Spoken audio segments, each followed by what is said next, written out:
I was involved in a horrific car accident in 2022 that left me with third-degree burns, chemical burns on my face. So what happened the day of the accident? I had recently met a new guy and we were talking for a while. We clicked so well that I was like, I want to introduce you to my sister. It was August 11, 2022. I went to pick my sister up. I kind of asked / suggested him to drive. We go to the beach. Everything is great. We're having a great time. On our way back, we came to an intersection where the light was yellow turning red. So he took the light, but there was also a car on the other side who was waiting to turn left. And so when we got to the intersection, as he proceeded to go through the light, the car also proceeded to try to make their left. So we had a head-on collision. I was sitting in the passenger seat, so my head actually bust the windshield. The airbag, it deployed, but then it exploded directly in my face. When it exploded, I literally didn't know what happened. All I felt was, picture a baseball bat being swung at your face. That's what it felt like. It hurt extremely bad. So after that happened, after the impact, we all sat in the car. Thank God we all made it out alive. And that's when my car started smoking. So once the car started smoking, it was like, oh, we have to get out of here. My face hurt so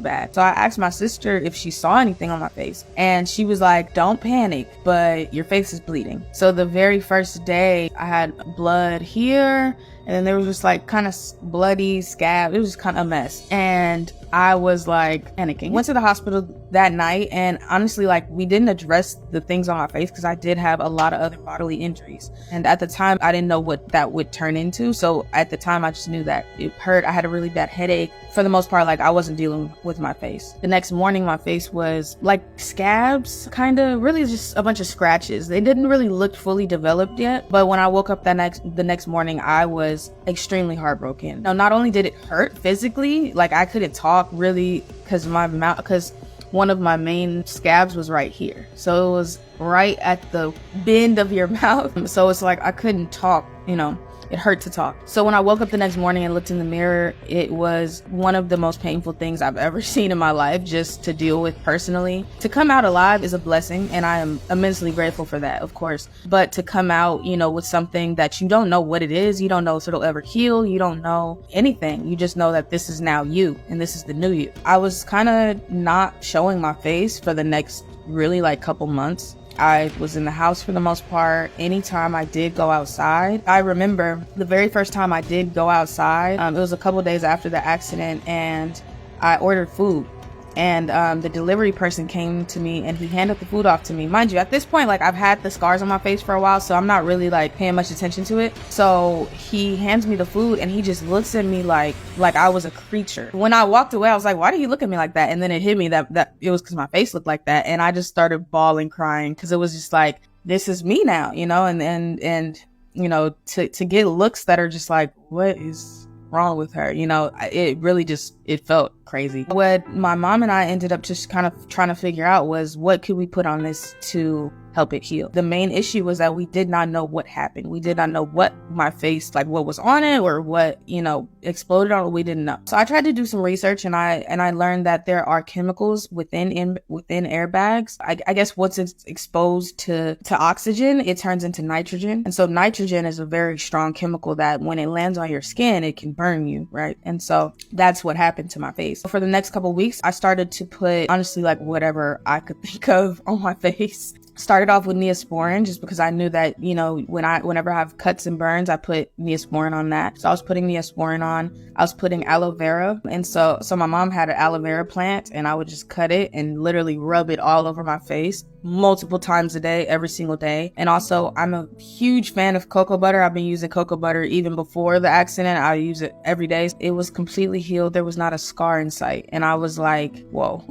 Because I didn't know what this was on my face, I didn't think it would ever heal, And so I started to just try to get comfortable with my new self. And it hurt a lot, because I do model and I do act. So, 90% of what I do is in front of the camera. And so I was really just trying to just become comfortable with how I looked and how I was going to look moving forward. So what I did was I turned pretty much all of the products that I used to heal my face, I combined them and added some more stuff and turned it into my first product for my skincare brand. So I'm currently working on just like the finalization of that. And I've been, giving the people around me samples and just allowing people to try it on their skin. I really wanted this accident to be more than just like, yeah, my face was healed, whatever. This was probably the most life-changing thing that's happened to me. And the fact that I came out alive, one, is enough for me to want to tell my story. But the fact that my face healed completely with the products that I used is like, I can't explain how overjoyed that made me, and how much that just made me want to share it with everyone else. I posted a random TikTok when I was going through the healing process, just of like, kind of like a daily update of what my face was looking like.